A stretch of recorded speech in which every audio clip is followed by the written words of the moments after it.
அஸ்ஸலாமு அலைக்கும். அன்பிற்குரிய பெரியோர்களே, தாய்மார்களே, சகோதர சகோதரிகளே, தமிழ்நாடு தௌஹீத் ஜமாத் அம்பத்தூர் கிளையின் சார்பாக தர்பியா மற்றும் கேள்வி பதில் நிகழ்ச்சி ஏற்பாடு செய்யப்பட்டிருக்கிறது. இந்த நிகழ்ச்சியினுடைய முக்கியமான நோக்கம் என்னவென்று சொன்னால், நம்மை அசத்திய கொள்கையின் பக்கம் கொண்டு செல்லக்கூடிய காரியங்களை நாம் தெரிந்து கொள்வதும் சத்திய கொள்கையில் நாம் நிலைத்திருப்பதும் ஆகும். அன்பிற்குரிய சகோதரிகளே, திருமறை குர்ஆனிலும் ஹதீஸ்களிலும் சூனியம் என்கின்ற ஒரு பாவமான காரியத்தை பற்றி பல்வேறு வசனங்களிலும் கூறப்பட்டிருக்கிறது. திருமறை குர்ஆனிலும் ஹதீஸ்களிலும் இந்த சூனியம் என்பது இணை கற்பிக்கக்கூடிய ஒரு பாவமான காரியமாக அது சொல்லப்படுகிறது. சூரத்துல் பக்ரா 2வது அத்தியாயம் 102வது வசனத்திலே அல்லாஹ் ரப்புல் ஆலமீன் இந்த சூனிய கலையை பற்றி அல்லாஹ் சொல்லி காட்டுகின்றான். நபிகள் நாயகம் ஸல்லல்லாஹு அலைஹி வஸல்லம் அவருடைய காலகட்டத்திலே வாழ்ந்த யூதர்களை பற்றி அல்லாஹ் பேசுகின்றான். வத்தபஉ மா தத்லு ஷயாத்தீன் அலா முல்கி சுலைமான். அந்த யூதர்கள் சுலைமானுடைய ஆட்சிக்கு எதிராக ஷைத்தான்கள் ஓதியவற்றை பின்பற்றினார்கள். வமா கஃபர சுலைமான் வலாக்கின்ன ஷயாத்தீன கஃபரு யுஅல்லிமூன அன்-நாஸ ஸிஹ்ர். அல்லாஹ் கூறுகின்றான், சுலைமான் நிராகரிக்கக்கூடியவராக இருக்கவில்லை. வலாக்கின்ன ஷயாத்தீன கஃபரு யுஅல்லிமூன அன்-நாஸ ஸிஹ்ர். மாறாக ஷைத்தான்கள் தான் மக்களுக்கு சூனியத்தை கற்றுக் கொடுத்ததினால் காஃபிர்களாக ஆனார்கள் என்று அல்லாஹ் ரப்புல் ஆலமீன் குறிப்பிடுகின்றான். இந்த இறைவனுடைய வார்த்தை நாம் மிகவும் உன்னிப்பாக கவனிக்க வேண்டிய ஒரு வார்த்தை. அல்லாஹ் என்ன கூறுகின்றான்? வலாக்கின்ன ஷயாத்தீன கஃபரு யுஅல்லிமூன அன்-நாஸ ஸிஹ்ர். ஷைத்தான்கள் தான் காஃபிர்களாக ஆனார்கள். என்ன காரணம்? அதற்கு என்ன காரணம்? யுஅல்லிமூன அன்-நாஸ ஸிஹ்ர். மக்களுக்கு அவர்கள் சூனியத்தை கற்றுக் கொடுத்தார்கள் என்று அல்லாஹ் ரப்புல் ஆலமீன் சொல்லி காட்டுகின்றார்.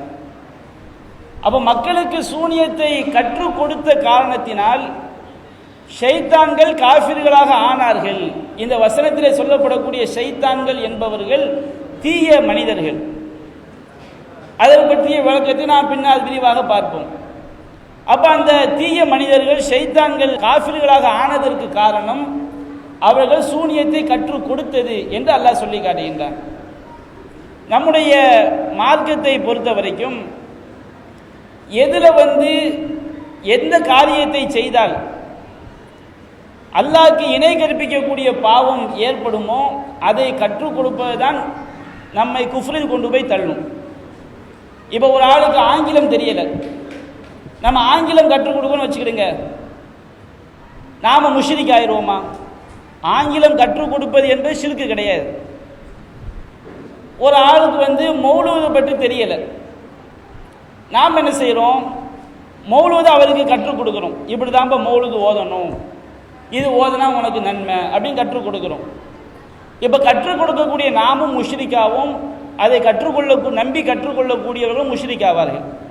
என்ன காரணம்? கற்றுக் கொடுப்பதினால் அந்த ஷிர்க் என்பது ஏற்படவில்லை. எதனால் அந்த ஷிர்க் ஏற்படுகிறது என்று சொன்னால், மௌலூதில் ஷிர்கான பல வரிகள் இருக்குது. நபிகள் நாயகத்தை அல்லாஹ்விற்கு இணையாக ஆக்கக்கூடிய பல இணை வைப்பு வரிகள் இருக்கிறது. ஒருவன் அதை நம்பி மற்றவனுக்கு கற்றுக் கொடுக்கும் பொழுது நம்பியவனும் கற்றுக் கொடுப்பவனும் முஷ்ரிக்காகிறான், கற்றுக் கொள்பவனும் முஷ்ரிக்காகிறான். அப்போ நாம் ஒன்றை விளங்கிக் கொள்ள வேண்டும். இந்த சூனியத்தை கற்றுக் கொடுத்ததினால் காஃபிரானார்கள் என்று அல்லாஹ் சொல்வதன் மூலம் இந்த சூனியம் என்பது இணை கற்பிக்கக்கூடிய காரியம். அப்போ அதில் என்ன ஷிர்க் இருக்குது? சூனியத்தில் என்ன ஷிர்க் இருக்குது நாம் தெளிவாக விளங்கிக் கொள்ள வேண்டும். நம்முடைய மார்க்கத்தை பொறுத்த வரைக்கும் ஒரு ஷிர்க்குன்னு ஒன்று சொல்கிறோம் வச்சுக்கிடுங்க, அது நம்முடைய நம்பிக்கைப்படி ஷிர்க்கு கிடையாது. காஃபிர்கள் அதை இறைவனுக்கு நிகராக நினைப்பார்கள். அதனால தான் ஷிர்க். இப்போ நபிகள் நாயகம் சொன்னார்கள், மன் அல்லக்க தமீமத்தன் ஃபகத் அஷ்ரக்க, யார் தாயத்தை தொங்க விட்டுக் கொள்கிறானோ அவன் அல்லாஹ் என்ன செய்து விட்டான், இணை கற்பித்து விட்டான். இப்ப இந்த தாயத்தை ஒரு மூமின் இவன் அல்லாஹ்க்கு சமமா நினைக்கிறானா அல்லது அதை நம்பி தொங்க விடுவன் அல்லாஹ்க்கு சமமா நினைக்கிறானா? யார் தாயத்தை தொங்க விடுகிறானோ அவனுடைய நம்பிக்கை பிரகாரம், இங்க மூமின்களுடைய நம்பிக்கை கவனித்து ஷிர்க் என்று சொல்லப்படவில்லை. எவன் தாயத்தை தொங்க விட்டுக் கொள்கிறானோ அவன் என்ன நினைக்கிறான், இந்த தாயத்தை நமக்கு வரக்கூடிய கஷ்டங்களை எல்லாம் தடுத்துரும், நமக்கு நல்லதை கொண்டு வரும் என்று தொங்க விட்டுக் கொள்ளக்கூடியவன் நினைக்கிறான். அப்ப அவனுடைய அந்த நம்பிக்கை பிரகாரம் அது அல்லாஹ்க்கு இணை கற்பிக்கக்கூடிய காரியம். நம்முடைய மார்க்கத்தில் எதுவெல்லாம் ஷிர்க் என்று சொல்லப்படுகிறதோ அதில் அனைத்திலுமே அதை செய்யக்கூடியவர்கள் இறைவனுக்கு நிகராக என்ன செய்வார்கள், அந்த செயலை நம்புவார்கள். இப்ப நபிகள் நாயகம் சொன்னார்கள், அத்தீரத்து ஷிர்குன், சகுனம் பார்த்தல் இணை வைத்தல் அப்படின்னு சொன்னாங்க. சகுனம் பார்த்தல் இணை வைத்தல் என்றால் யாருடைய பார்வையில்? முஸ்லிம்கள் ஒரு உண்மையான மூமின் சகுனத்துக்கு ஒரு சக்தி இருக்குன்னு நினைப்பானா? சகுனம் என்றால் என்ன? ஏதாவது ஒரு பொருள், ஒரு செயல் அது நிகழ்ந்து விட்டால் நமக்கு நல்லது அல்லது கெட்டது ஏற்படும் என்று நம்புவதுதான் சகுனம். வீட்டை விட்டு வெளியே வருவாங்க, ஒரு பூனை குறுக்க போயிடும், ஐயோ எனக்கு கெட்டது ஏற்பட்டுச்சு அப்படின்னு நினைப்பாங்க. இது சகுனம் பார்க்கிறது. நல்லது தீயது ஏற்படுவதற்கு சம்பந்தம் இல்லாத ஒரு காரியத்தை காரணமாக ஆக்குவது. ஒரு கணவனை இழந்த பெண் வந்துட்டான் வச்சுக்கிடுங்க, ஏ கணவனை இழந்த பெண் வந்துட்டாலே, விதவை பெண் வந்து விட்டாலே நாம போற காரியம் உட்படாது அப்படின்னு நினைக்கிறது. அப்ப இந்த மாதிரி யார் நம்புவான்? மூமினா நம்புவான். அந்த மாதிரி சகுனத்தை யார் நம்புறாங்களோ அவங்க நன்மை தீமை ஏற்படுவதற்கு தொடர்பில்லாத ஒரு காரியத்தை நன்மை தீமை ஏற்படுவது காரணமான செய்றாங்க, ஆக்குறாங்க. இந்த மாதிரி ஒவ்வொரு விஷயம் நபிகள் நாயகம் சொன்னார்கள், மன் அத்தா காஹினன் அவ் அர்ராஃபன் ஃபஸத்தகஹு பிமா யகூல் ஃபகத் கஃபர பிமா உன்ஸில அலா முஹம்மதின் ஸல்லல்லாஹு அலைஹி வஸல்லம். யார் ஒருவன் ஜோசியக்காரன் அல்லது குறிகாரனிடம் சென்று அவன் சொல்வதை உண்மை என்று நம்பினால் அவன் முகமது நபிக்கு இறக்கப்பட்ட வேதத்தை மறுத்து விட்டான். அப்ப ஜோசியம் என்பது இணை வைக்கக்கூடிய காரியம். ஜோசியம் பார்த்தல் அது எப்படி இணை கற்பிக்கக்கூடிய காரியம்? அந்த ஜோசியத்தை நம்பக்கூடியவர்கள் அவங்க நினைக்கிறாங்க, இந்த ஜோசியக்காரன் மறைவான விஷயங்களை அறிவான், மறைவானவற்றை அறியக்கூடிய அல்லாஹ் ஒருவன் மட்டும்தான். அப்ப ஜோசியத்தை நம்பக்கூடியவங்க நம்பிக்கை பிரகாரம் அவங்க ஜோசியக்காரன் அல்லாஹ்க்கு ஈக்குவலான செய்றாங்க, ஆக்குறாங்க. அதனால ஜோசியம் பார்த்தல் இணை கற்பிக்கக்கூடிய காரியம். அப்ப எந்த ஒரு ஷிர்க்கை நீங்க எடுத்துக்கிட்டாலும் அந்த ஷிர்க்கை எவர்கள் உண்மை என்று நம்புகிறார்களோ அவர்கள் இறைவனுக்கு நிகரான செய்வாங்க, இறைவனுக்கு நிகரான ஆற்றலை இறைவன் அல்லாதவர்களுக்கு கொடுப்பார்கள். அதனாலதான் அது ஷிர்க். இதை முதல்ல விளங்கிக் கொள்ள வேண்டும். இவன் நபிகள் நாயகம் ஸல்லல்லாஹு அலைஹி வஸல்லம் அவங்க சொன்னாங்க, ஒரு ஹுதைபியா என்ற இடத்தில் தங்கி இருக்கும் பொழுது அன்று இரவு நல்ல மழை பொழிகிறது. மறுநாள் காலை சுபூ தொழுதவ சஹாபாக்களை கேட்கிறாங்க, இன்று இரவு பெய்த மழையினால் சிலர்கள் காஃபிர்களாக ஆகிவிட்டார்கள், இன்று இரவு பொழிந்த மழையினால் சிலர்கள் மூமின்களாக ஆகிவிட்டார்கள். அப்ப நபியா விளக்கம் கொடுக்குறாங்க, யார் காஃபிர் ஆயிட்டாங்க? மண்கால முத்திர்னாபி நவ்வி கதாப கதா, யார் இந்தெந்த ராசி பலனால் மழை பொழுதை நம்பினார்களோ அவர்கள் அல்லாஹ்வை மறுத்து நட்சத்திரத்தை ஈமான் கொண்டு விட்டார்கள். அப்போ ஒரு மூமின் நட்சத்திரத்தினால் ராசி பலனால் மழை பொழியும் நம்ப மாட்டான். அந்த ராசி பல நம்பிக்கை வச்சிருக்கிறாங்களா இல்லையா? அவங்க எப்படி நம்புவாங்க? இன்னைக்கு சனி இங்க வந்துட்டான், புதன் அங்க போயிட்டான், சுக்கிரன் இங்க நுழைஞ்சிட்டான் அப்படி நம்புவாங்க. இறைவனுடைய ஆற்றலை முஷ்ரிக்கீன்கள் நட்சத்திரத்துக்கு கொடுக்குறாங்க. அப்ப நட்சத்திரத்தை இறைவனுக்கு நிகராக மழை பொழிவிக்கக்கூடிய சக்தி அல்லாஹ்க்கு மட்டும் உள்ளது. அந்த ஆற்றலை முஷ்ரிக்கீன்கள் நட்சத்திர ஜோசியத்தை கொடுத்த காரணத்தினால் நபிகள் நாயகம் சொன்னார்கள், யாரெல்லாம் ராசி பலனால் மழை பொழிகிறது நம்பினார்களோ அவர்கள் அல்லாஹ்வை மறுத்து நட்சத்திரத்தை கடவுளாக்கி கொண்டார்கள். மண்கால முத்திர்னாபி ஃபதுலில்லாஹி வ ரஹ்மத்திஹி, யார் அல்லாஹ்வுடைய அருளினால் அல்லாஹ்வுடைய கிருபையினால் மழை பொழிந்து நம்புகிறார்களோ அவர்கள் நட்சத்திரத்தை மறுத்து அல்லாஹ்வை கடவுளாக ஏற்றுக்கொண்டவர்கள். அப்போ ஒரு அடிப்படையை விளங்கிக் கொள்ள வேண்டும். திருமறை குர்ஆனிலும் சரி ஹதீஸிலும் சரி ஒரு விஷயம் குஃபுர் என்று சொல்லப்பட்டு விடும் என்று சொன்னால் காஃபிர்கள் இறைவனுக்குரிய ஒரு ஆற்றலை அந்த விஷயத்துக்கு கொடுக்குறாங்கன்னு அர்த்தம். அப்ப அல்லாஹ் குர்ஆன் சொல்லி காட்டுகின்றான், வலாக்கின்ன ஷயாத்தீன கஃபரு யுஅல்லிமுன நாஸ சிஹ்ர், ஷைத்தான்கள் அவர்கள் மக்களுக்கு சூனியத்தை கற்றுக் கொடுத்ததினால் காஃபிரானார்கள். அப்ப சூனியம் என்ற கலையில அல்லாஹ்விற்குரிய ஒரு தன்மையை ஒரு ஆற்றலை காஃபிர்கள் சூனியத்துக்கு கொடுத்தார்கள். சூனியத்துக்கு கொடுத்த காரணத்தினால்தான் அவர்கள் காஃபிரானார்கள். கற்றுக் கொடுப்பதனால் குஃபுர் வராது.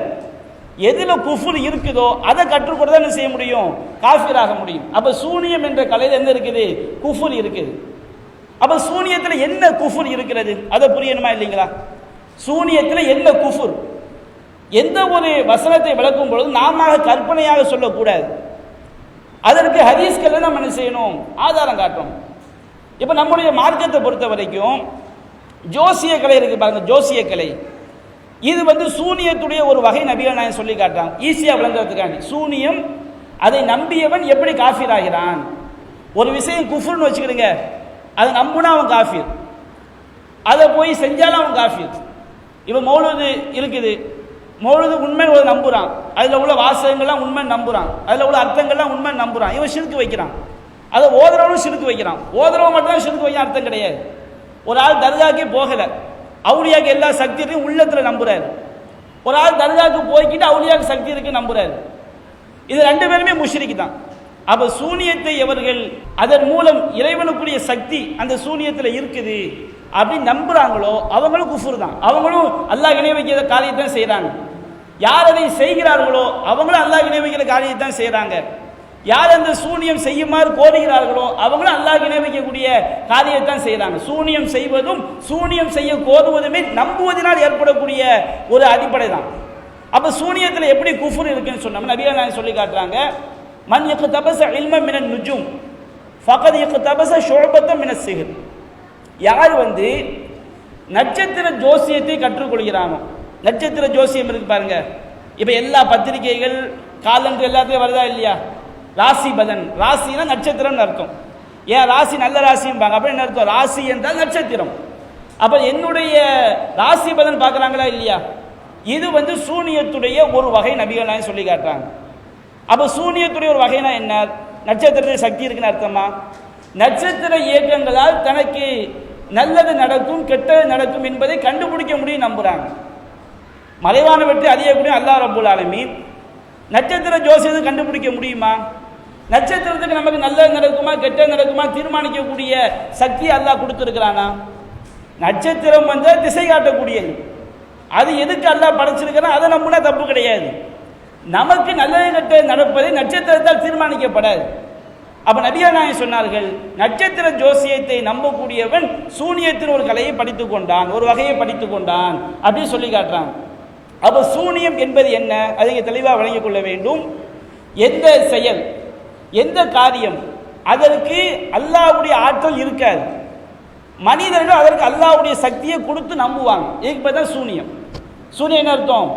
ஒரு செயல் ஒரு காரியத்தில் அல்லாஹ்வை போன்ற ஆற்றல் அதை செய்யக்கூடியவனுக்கு இருக்காது, அந்த செயலுக்கும் இருக்காது. மனிதர்கள் அந்த சக்தி என்ன செய்வாங்க, அந்த காரியத்துக்கு அந்த செயலுக்கு கொடுப்பார்கள். இதுதான் சூனியம். இது ஒட்டுமொத்த பெயர். அப்படி எந்த காரியம் செஞ்சாலும் சரி. உதாரணமாக நீங்க விளங்கிக் கொள்ளுங்கள். சில சாமியார்கள் என்ன செய்வாங்க, இந்த உலகத்தை பொறுத்த வரைக்கும் மூலப்பொருள் இல்லாமல் எதையுமே உண்டாக்க முடியாது, மூலப்பொருள் இல்லாமல் எதையும் உண்டாக்க முடியாது. ஆனால் சில சாமியார்கள் நீங்க பார்த்தீங்கன்னா எப்படி சுத்துவாங்க, கையில் தங்க செயின் வரும். அப்போ மூலப்பொருளே இல்லாமல் தங்க செயினை உண்டாக்கிட்டானா? உண்டாக்கல. அது அவர் ஃப்ராடு வேலையை செய்கிறார், பொய்யான காரியத்தை செய்கிறார். ஆனால் அவர் என்ன வாதிக்கின்றார்? எனக்கு எந்த மூலப்பொருளுமே இல்லாமல் ஒரு தங்க செயினை உருவாக்கக்கூடிய சக்தி எனக்கு இருக்குன்னு வாதிக்கிறார். இப்போ இவர் சூனியக்காரர். இவர் இறைவனுடைய தன்மையை வாதிக்கிறாரா இல்லையா? இறைத்தன்மை அவருக்கு கிடையாது, ஆனால் அவர் வாதிக்கிறார். நம்பக்கூடியவங்க எப்படி நம்புறாங்க? அவருக்கு அந்த சக்தி இருக்குது, அவர் என்ன செய்வார், எந்த மூலப்பொருளுமே இல்லாம செயினை உண்டாக்கிடுவாரு. அப்ப அவர்களும் முஷ்ரிக்கீன்கள். இணை வைப்பு என்ன அர்த்தம்? எந்த ஒரு செயலுக்கு அங்கே இறைவனுடைய ஆற்றல் இருக்காது, செய்யக்கூடியவன் இறைத்தன்மை இருப்பதாக வாதிப்பான், அதை நம்பக்கூடிய இறைத்தன்மை இருப்பதாக நம்புவார்கள். இதுக்கு பேர் தான் என்னது? சூனியம். இந்த மாதிரி சூனியத்தை நம்பக்கூடிய எப்படி நம்ப, அது ஏன் குஃப்ர் என்று சொன்னால், இறைவனை போன்று நன்மை செய்யக்கூடிய சக்தி, இறைவனை போன்று தீமை ஏற்படுத்தக்கூடிய சக்தி சூனியத்துக்கு இருக்குதுன்னு நம்பிட்டான்னு வச்சுக்கிடுங்க, அவன் கண்டிப்பாக இறைவனுக்கு இணை கற்பிக்கக்கூடிய காரியத்தை செய்து விட்டான். இது நாம சொல்லவில்லை, தௌஹீதுடைய பேசிக் இது.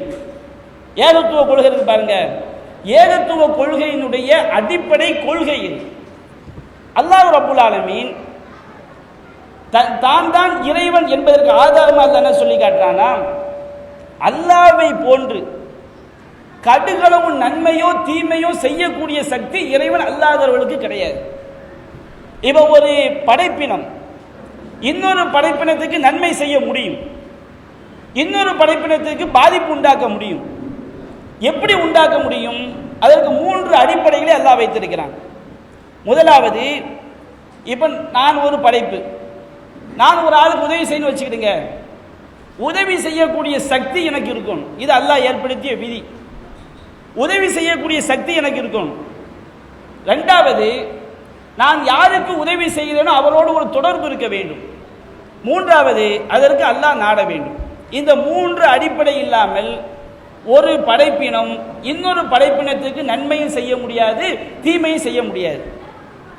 ஒரு பாம்பு இருக்குன்னு வச்சுக்கிடுங்க, பாம்பு ஒரு படைப்பினம். இப்போ அதே மாதிரி கேடு உண்டாக்குன்னு வச்சுக்கிடுங்க, அது கேடு உண்டாக்கும். எப்படி கேடு உண்டாக்கும்? அதற்கு விஷத்தன்மை இருக்கிறது.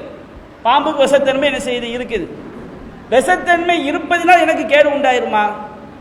அது அதற்கும் எனக்கும் தொடர்பு இருக்கணும். அது என்னை தீண்ட வேண்டும். பாம்பு என்ன செய்யணும்? நம்மை தீண்ட வேண்டும். மூன்றாவது, அது செய்தாலும் பாதிப்பு ஏற்படுவதற்கு இறைவன் நாட வேண்டும்.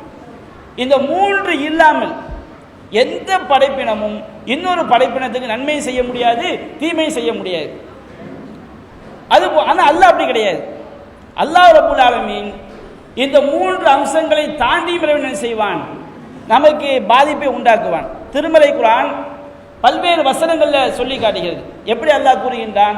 குலிது உள்ளதீன ஸஅந்து மின் தூனிஹி, அல்லாஹ்வை என்று நீங்கள் யாரை கடவுளாக கற்பனை செய்கிறீர்களோ அவரை அழைத்து பாருங்கள். ஃபலா யம்லிகூன மிஸ்கால தர்ரத்தின் ஃபிஸ் ஸமாவாதி வலா ஃபில் அர்த், வானங்களிலோ பூமியிலோ அவர்கள் அணு அளவு கூட சொந்தமாக்கி கொள்ளவில்லை அப்படின்னு அல்லாஹ் சொல்லி காட்டுறான். அல்லாஹ்வை என்று நீங்கள் யாரை கடவுளாக கற்பனை செய்கிறீர்களோ அவர்கள் வானங்களிலோ பூமியிலோ அணு அளவு கூட சொந்தமாக்கி கொள்ளவில்லை. வமாலஹும் ஃபீஹி மின் ஷிர்கின், அந்த வானங்கள் பூமியை படைப்பதிலே அவர்களுக்கு எந்த கடுகளவு பங்களிப்பும் இல்லை. வமாலஹு மின்ஹு மின் லஹீர், இறைவன் அல்லாதவர்களிடமிருந்து எந்த உதவியாளரும் இல்லை என்று அல்லாஹ் சொல்லி காட்டுகின்றான். இறைவன் அல்லாமல் ஒரு பொருள் கடவுளாக வணங்கப்படும் என்றால், கடவுள் தன்மை கொடுக்கப்படும் என்றால், அதுக்கு கடுகளவு அதிகாரம் கூட இதுன்னு அல்லாஹ் என்ன செய்யறான்? சொல்லி காட்டுகின்றான். எந்த அளவுக்கு அல்லாஹ் சொல்லி காட்டுகின்றான்? அல்லாஹ் தன்னை பற்றி சொல்லுகின்றான். இறைவன் எப்படிப்பட்டவன்? யூலுஜு லைல ஃபின் நஹார் வ யூலுஜு நஹார ஃபில் லைல், இறைவன் இரவை பகலில் நுழைக்கின்றான், பகலை இரவில் நுழைக்கின்றான். வ ஷஹர ஷம்ஸ வல் கமர், சூரியனையும் சந்திரனையும் கட்டுப்படுத்தி வைத்திருக்கின்றான். தாலிக்குமுல்லாஹு ரப்புக்கும், இவன் தான் உங்களுடைய இறைவன். வல்லதீன ததுஊன மின் தூனிஹி, இறைவன் அல்லாமல் நீங்கள் யாரை அழைக்கிறீர்களோ, அப்படி என்ன அர்த்தம்?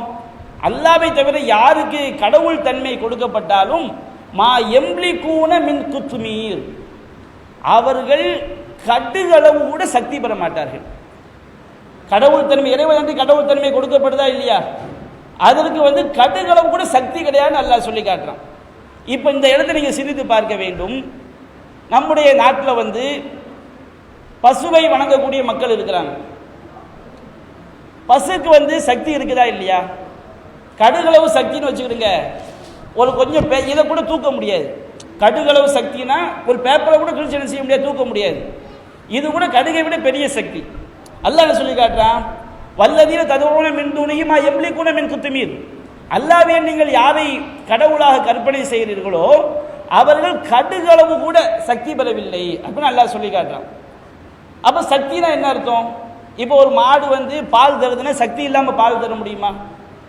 மாட்டை கடவுளாக வணங்குகிறார்கள். கடவுளாக வணங்கப்படக்கூடியவர்களுக்கு கடுகளவு சக்தி அல்லாஹ் சொல்லி காட்டுறான். ஒரு மாடு பால் தருகிறது, சக்தி இல்லாமல் அது எப்படி பால் தர முடியும்? சக்தி இல்லாமல் அது எப்படி வண்டி இழுக்க முடியும்? சக்தி இல்லாமல் அது எப்படி நகர முடியும்? இங்கேருந்து இங்கே நகரனா கூட நமக்கு சக்தி வேணும். அப்போ அல்லாஹ் சொல்லக்கூடிய சக்தி என்ன? கடவுளாக வணங்கப்படக்கூடியவைகளுக்கு கடுகளவு சக்தி அல்லாஹ் சொல்றான் பாருங்க. அல்லாஹ் சொல்லக்கூடிய சக்தி என்ன? அந்த படைப்பினத்திற்கு இறைவன் கொடுத்த சக்தி அல்ல. இறைவனை போன்ற சக்தி அவர்களுக்கு என்ன செய்யாது? கடுகளவு கூட கிடையாது. இறைவன் எப்படி நன்மை செய்வானோ, இறைவன் எப்படி பாதிப்பு உண்டாக்குவானோ அந்த சக்தி கடுகளவு கூட கிடையாது என்று அல்லாஹ் ரப்பல் ஆலமீன் சொல்லி காட்டுகின்றார். இது குர்ஆனுடைய பேசிக், நூற்றுக்கணக்கான வசதி அடிப்படையை நமக்கு சொல்லி காட்டுகிறது. அல்லாஹ் நம்ம திருமலை குர்ஆன் சொல்றான், லரபலக்கும் மஸ்லமின் அன்ஃபுசிக்கும். அல்லாஹ் கேட்குறான், நபிகள் நாயகம் காலத்தில் மக்கா காஃபிர்கள் அடிமைகளை வச்சிருந்தாங்க. அடிமைகளை ஒரு எஜமான், அன்றைய காலத்தில் அடிமையை தனக்கு ஈக்குவலாக நினைக்கவே மாட்டான். இவனும் மனுஷன், அவனும் மனுஷன், இவனும் சாப்பிட்றான், அவனும் சாப்பிட்றான், இவனும் ஒரு தாய் தகப்பனுக்கு பிறந்த, அவனும் ஒரு தாய் தகப்பனுக்கு பிறந்தவன், ஆனால் இவன் அவனுக்கு அடிமை. அப்படி அடிமையாக இருக்கிற காரணத்தினால அந்த அடிமையை தனக்கு ஈக்குவலாக அரபிகள் நினைக்கவே மாட்டாங்க. அப்போ அல்லாஹ் கேட்குறான், ஹல்லக்கும் இம்மா மலக்கத் ஐமானுக்கும் மின் ஷுரக்கா ஃபீமா ரஸக்னாக்கும் ஃபஅன்தும் ஃபீஹி சவாவுன் தகாஃபுன கஹீஃபத்திக்கும் அன்ஃபுஸக்கும். ஏப்பா, உங்கள் அடிமைகள் இருக்கிறானா இல்லையா, அவனுக்கு நாம் உங்களுக்கு தந்த செல்வத்தை சமமாக பங்கிட்டு கொடுத்து உங்களுக்கு சமமாக அந்த அடிமை நீங்கள் ஆக்கிக் கொள்வீர்களா? உங்களை மாதிரி சுதந்திரமானவர்களுக்கு நீங்கள் பயப்படுவதை போன்று அந்த அடிமைகளுக்கு பயப்படுவீர்களா? அல்லாஹ் கேட்கிறான். மனுஷனை பார்த்து அல்லாஹ் கேட்க, மக்கா காஃபிர்கள் இறைவனுடைய படைப்பினங்களுக்கு இறைவனுக்கு நிகரான சக்தியை கொடுத்து வணங்கும் பொழுது அல்லாஹ் கேட்கிறான், ஏன்னா அல்லாஹ்வால் படைக்கப்பட்டு அல்லாஹ் ஈக்குவலாக ஆக்கிறிய உன்னுடைய அடிமை இருக்கானா இல்லையா, உன்னுடைய அடிமைக்கு உன் சொத்தை நீ பாதியை கொடுத்து நீ உனக்கு சமமாக ஆக்கிக் கொள்வாயா? மற்றவர்கள் உங்களை போன்று எஜமானர்களுக்கு பயப்படுவதை போன்று அடிமைகளுக்கு நீங்கள் பயப்படுவீர்களா? அல்லாஹ் கேட்கின்றான். கதாலிக்க ஃபஸ்ஸுல் ஆயாத்தில் கௌமி யாக்கிலூன். இவ்வாறு தான் நாம் சிந்திக்கக்கூடிய மக்களுக்கு வசனங்களை தெளிவுபடுத்துகிறோம். அப்ப அல்லாஹ் ரப்பல் ஆலமீன் தனக்கு நிகரான சக்தியை கடுகளை கூட யாருக்கு அல்லாஹ் கொடுக்க மாட்டான், தன்னுடைய படைப்பினங்களுக்கு அல்லாஹ் கொடுக்க மாட்டான் என்று அல்லாஹ் சொல்லி காட்டுகிறான். இந்த நன்மை தீமை உண்டாக சக்தி இருக்கு பாருங்க, இது அல்லாஹ்வை போன்று எந்த விதமான தொடர்பும் இல்லாமல் நன்மை கொடுக்கக்கூடிய சக்தியோ தீமை உண்டாகக்கூடிய சக்தி யாருக்கும் கிடையாது. இப்போ ஒரு மனிதன் அவன் தனக்கு ஒரு குழந்தையை பெற்றெடுக்க வேண்டும் என்றால் திருமணம் செய்ய வேண்டும், ஆணும் பெண்ணும் இணைய வேண்டும். அது குறைந்தபட்சம் ஆணுடைய அணுவை எடுத்து பெண்ணுடைய முட்டையோடு இணைக்க வேண்டும். இந்த இணைப்பு இல்லாமல் செய்யாது ஒரு மனிதனால் குழந்தையை உருவாக்க முடியாது. அல்லாஹ் ஏற்படுத்திய காலம் அளவிற்கு அது கர்ப்பப்பையிலே தங்க வேண்டும். இது மனுஷன் ஒரு குழந்தையை பெற்றெடுக்கன்னா இப்படித்தான் செய்யணும், அதுக்கு அல்லாஹ் நாடணும். ஒரு மனுஷன் ஒரு குழந்தையை பெற்றெடுக்க வச்சுக்கிடுங்க, ஆணுக்கும் பெண்ணுக்கும் குழந்தையை உருவாக்கக்கூடிய சக்தி அல்லாஹ் கொடுத்திருக்க வேண்டும். இருவருக்கும் மத்தியில் தொடர்பு உண்டாக வேண்டும். அல்லாஹ் ஒரு குழந்தையை பெற்றெடுப்பதற்கு எவ்வளவு காலம் வச்சிருக்கிறானோ அவ்வளவு காலம் ஆகும். ஆனால் அல்லாஹ் ரப்பல் ஆலமீன் இதை தாண்டி அவன் குழந்தையை உருவாக்குவான். மரியம் அலைஹிஸ்ஸலாம் அவர்களுக்கு அல்லாஹ் கொடுத்தான். இது இறைவனுடைய ஆற்றல். எந்த ஒரு மனுஷனும் மரியம் அலைஹிஸ்ஸலாம் அவர்களை போன்று ஆணுடைய முட்டையும் பெண்ணுடைய முட்டையும் இணையாமல் செய்ய முடியாது, குழந்தையை உருவாக்க முடியாது. அந்த ஆற்றல் கடுகளை கூட மனுஷனை செய்ய முடியாது, அல்லாஹ் கொடுக்க மாட்டான். அதுபோன்று பார்க்கிறோம் உலகத்தில், நாம் ஒரு உணவு சமைக்கணும்னு வச்சுக்கிடுங்க, தானியத்தை வாங்கணும், உணவை சமைச்சு தான் நம்ம சாப்பிட முடியும். அல்லாஹ் அப்படி இல்லை, அவன் எந்த விதமான தானியமும் இல்லாமல் சமையலும் இல்லாமல் உணவளிப்பான். நபிகள் நாயகத்துக்கு அல்லாஹ் உணவளிச்சானா இல்லையா? ரசூல் ஸல்லல்லாஹு அலைஹி வஸல்லம் விசால் நோன்பு வைக்கிறாங்க, சஹாபாக்கள் நாங்கள் தொடர்ந்து நோன்பு வைப்போம்னு சொல்லும்போது நபிகள் நாயகம் சொன்னார்கள், நீங்க என்ன மாதிரி கிடையாது, எனக்கு அல்லாஹ்விடம் உணவளிக்கப்படுகிறது. அவன் உணவளிப்பான், அல்லாஹ் உணவளிப்பான். அவன் எந்த தானியத்தையும் வாங்க மாட்டான், எதையும் சமையல் செய்ய மாட்டான். அவன் என்ன செய்வான், தன்னுடைய இறை தூதருக்கு உணவளிப்பான். மரியம் அலைஹிஸ்ஸலாம் அவர்களுக்கு அல்லாஹ் உணவளித்தான். குல்லமா தகல அலைஹா ஜக்கரியா மெஹ்ராப வஜத இந்தஹா ரிஸ்கா. ஜக்கரியா மரியம் அலைஹிஸ்ஸலாம் அவர்கள் தொழுமிடத்திற்கு செல்லும் பொழுதெல்லாம் மரியமிடம் உணவை கண்டார்கள். காலையா மரியம் அன்னா லக்கிஹாதா, மரியம் இந்த உணவு எங்கிருந்து வந்தது? ஹுவ மின் இன்தில்லாஹ், இது அல்லாஹ்விடம் இருந்து வந்தது. யர்சுகும யஷா பிகைரி ஹிசாப், அல்லாஹ் தன் நாடியோருக்கு கணக்கு வழக்கின்றி கொடுப்பான். இப்போ நான் ஒருவருக்கு உணவளிக்கன்னு சொன்னாலும் இதை நாடியவன் அல்லாஹ் தான். ஆனால் அல்லாஹ்விற்கென்று உணவளிக்கிற முறை இருக்கு பாருங்க, அப்படி நான் செய்ய முடியாது. இந்த தர்காவாதிகள் வழிகட்டு போறதுக்கு காரணமே அதுதான். தர்காவாதிகள் ஏன் வழிகட்டு போறாங்க? ஏன்டா அவுலியாட்ட போற? நமக்கு ஒரு காய்ச்சல் வந்தால் டாக்டர்கிட்ட போறியா இல்லையா? அடே டாக்டர்கிட்ட ஏன் போறோம்? டாக்டர் மருத்துவத்தை படித்திருக்கின்றார், அவர் அல்லாஹ்வை போல் நோயை நீக்குவாரா? அவர் ஊசியை போடுவார், அல்லாஹ் நாடுனா குணமாகும். டாக்டர் அவுலியா எப்படி சமமாவார்? நீ அவுலியாட்ட எப்படி கேட்கிற? இங்கிருந்து அழைச்சா அல்லாஹ் கேட்கிற மாதிரி அவுலியா கேட்பான்னு நம்புற, அல்லாஹ் குணப்படுத்துற மாதிரி அவுலியா குணப்படுத்துவான்னு நம்புற. மனித சக்திக்கு உட்பட்டதை யாருக்கு ஈக்குவல் ஆக்குவான் தர்காவாதி? இறைவனை கொண்டு போய் பொருத்துவான். அந்த ரெண்டுக்குள்ள வித்தியாசத்தை நாம் விளங்கிக் கொள்ள வேண்டும். குர்ஆன் அல்லாஹ் கேட்கின்றான், குலா தஅபுதுன மின் தூனில்லாஹி மாலா யம்லிகு லக்கும் லர்ரம் வலா நஃபா. அல்லாஹ்வை அன்றி உங்களுக்கு அணு அளவு நன்மையோ அணு அளவு தீமையோ செய்ய முடியாதவற்றையா வணங்குகிறீர்கள்? அப்ப இந்த அக்கீதா என்ன அக்கீதா? யோசித்து பாருங்க. அல்லாஹ்வை தவிர உள்ள ஒரு படைப்பினம் அணு அளவு நன்மையும் செய்ய முடியாது, அணு அளவு தீமையும் செய்ய முடியாது, சக்தியை அல்லாஹ் கொடுக்க மாட்டான். குர்ஆனை அல்லாஹ் கேட்கின்றான், நபியே வலா தது மின் தூனில்லாஹி மா லா யதுர்ருக வலா யன்ஃபவுக, அல்லாஹ்வை அன்றி உனக்கு நன்மையோ தீமையோ செய்ய முடியாதவற்றை நீ அழைக்காதே. அப்படி அழைத்தால் ஃபஇன்னக இதல் லமினல் வாலிமீன், நீ அநியாயக்காரர்களில் ஒருவர். உன்ன மாதிரி முஷ்ரிக் யாரும் கிடையாது, நீ தான் கேடுகட்ட இணை வைப்பான்னு அல்லாஹ் சொல்லி காட்டுறான். நபிகள் அப்படி செய்யல. அல்லாஹ்வை அன்றி ஒரு பொருள் நமக்கு நன்மை செய்ய முடியும், தீமை செய்ய முடியும் என்று நாம் நம்பினால், நம்மளா தானே அழைப்பான், நம்பினா தான் அழைப்பான் என்று நாம் நம்பிவிட்டாலே நீர் மிகப்பெரிய அநியாயக்காரர் என்று அல்லாஹ் ரப்பல் ஆலமீன் குறிப்பிடுகின்றான். அல்லாஹ் கேட்கின்றான், குலிது உள்ளதின ஜஅம்து மின் தூனிஹி, நபியே நீங்கள் அவரிடம் கேளுங்கள், அல்லாஹ்வை நீங்கள் யாரை கடவுளாக கற்பனை செய்கிறீர்களோ அவர்கள் அல்லாஹ் ஏற்படுத்திய அந்த கஷ்டத்தை நீக்கிவிட முடியுமா? அல்லாஹ் கேட்கின்றான், இயம்சஸ்கல்லாஹு பிதுர்ரின் ஃபலா காஷிஃப லஹு இல்லா ஹுவ, அல்லாஹ் உங்களுக்கு ஒரு கஷ்டத்தை நாடிவிட்டால் அதை நீக்கக்கூடியவன் அவனை தவிர யாரும் கிடையாது. அல்லாஹ் ஒரு நன்மையை நாடிவிட்டால் ஃபஹுவ அலா குல்லி ஷைஇன் கதீர், அவன் அனைத்தின் மீதும் ஆற்றல் மிக்கவன். வஹுவல் காஹிரு ஃபௌக இபாதிஹி, இதான் தௌஹீதுடைய கான்செப்ட். வஹுவல் காஹிரு ஃபௌக இபாதிஹி, அடியார்கள் மீது ஆதிக்கம் செலுத்தக்கூடிய அல்லாஹ் நம்பணும். இந்த சூனியத்தில் என்ன வந்தது தெரியுமா? அடியார்கள் மீது ஆதிக்கம் செலுத்தக்கூடிய சக்தியை அல்லாஹ் சூனியக்காரனுக்கு கொடுப்பான் என்று நம்ப சொல்கிறார்கள். அல்லாஹ் சொல்கிறான், அது போன்ற ஒரு சக்தியை நான் கொடுக்க மாட்டேன். வஹுவல் காஹிரு ஃபௌக இபாதி, அவன்தான் தன்னுடைய அடியார்கள் மீது ஆதிக்கம் செலுத்தக்கூடியவன். அவனை போன்று யாரும் நமக்கு நன்மை செஞ்சிட முடியாது. மனிதர்கள் நமக்கு பாதிப்பு உண்டாக்க குழம்பி விடக்கூடாது. படைப்பிடங்கள் நமக்கு பாதிப்பு உண்டாக்கும். எப்படி உண்டாக்கும்? அல்லாஹ் ஏற்படுத்திய 3 அடிப்படைகளுக்குள் நின்று, ஒன்று அதற்கு சக்தி இருக்க வேண்டும், இரண்டாவது அது யாருக்கு பாதிப்பு உண்டாக்குகிறதோ அது நன்மை செய்கிறதோ அதற்கும் இதற்கும் தொடர்பு இருக்க வேண்டும், 3 அல்லாஹ்வை நாட வேண்டும். இந்த 3 அடிப்படைக்குள்ள நின்று தான் படைப்பினங்கள் நமக்கு பாதிப்போ நன்மையை செய்ய முடியும். ஆனால் இதை தாண்டி நன்மை செய்யக்கூடிய அதிகாரம் அனைத்தும் யாருக்கு தான் சொந்தம்? அல்லாஹ் ஒருவனுக்கு மட்டும்தான் சொந்தம். அதனால்தான் தர்கா வழிபாட்டுக்கு சொந்தக்காரர்களை நாம் முஷ்ரிக்குகள் என்கிறோம். அவங்க எப்படி நம்புறாங்க? இப்போ நீங்க கேட்கணும்னு வச்சுக்கிடுங்க, நான் அழைக்கும் பொழுது கேட்கக்கூடிய சக்தி உங்களுக்கு இருக்கணும், ரெண்டாவது இணைப்பு இருக்கணும், கேட்கக்கூடிய தொலைவில் இருக்கணும், மூணாவது நிறைவேற்றக்கூடிய ஆற்றல் உங்களுக்கு இருக்கணும். இப்போ நான் ஒரு ஆளை கூப்பிடுறேன், நீங்கள் கேட்குற தொலைவில் தான் இருக்கிறீங்க, ஆனால் மனிதனை போன்று கூப்பிடாமல் அல்லாவை போன்று கூப்பிடுறேன். எப்படி கூப்பிடுறேன்? பக்கத்தில் அப்துல் காதர் இருக்கிறார், நான் கையேந்தி நீங்கள் கேட்பீங்க என்னப்பா செஞ்சீங்க? அப்துல் காதரை கூப்பிட்டேன். அப்துல் காதரை கூப்பிடுற முறையா? அல்லாவை கூப்பிடுவோம். ஏன்? எப்படி கூப்பிடுவோம்? ஏன்? நம்ம மனசு நினைச்சா யாருக்கு தெரியும்?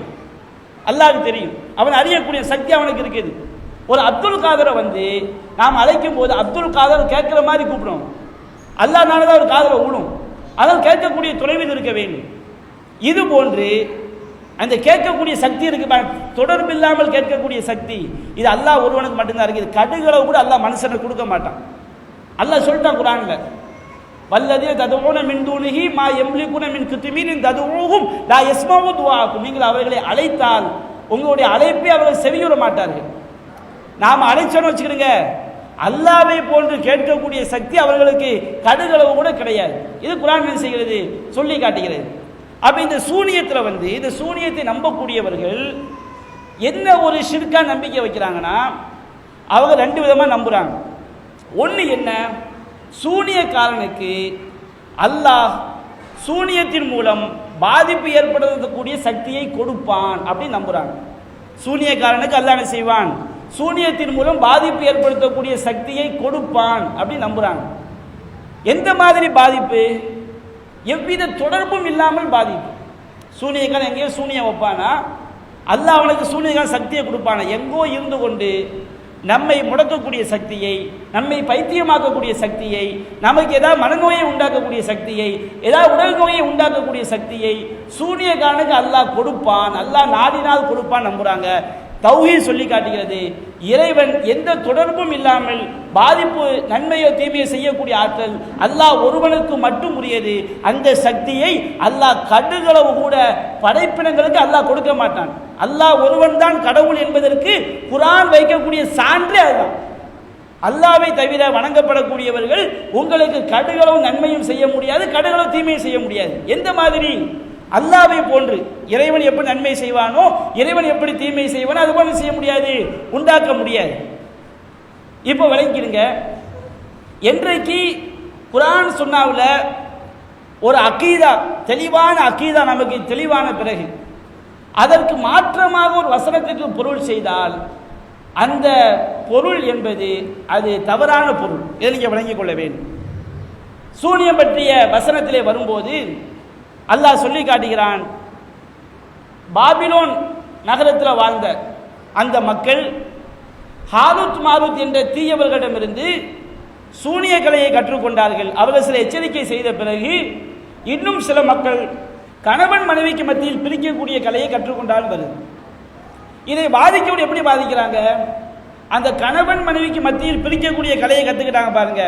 வமாஹும் பில்லார்ரீன பிஹி மின் அஹதின் இல்லா பிஇذனில்லாஹ்.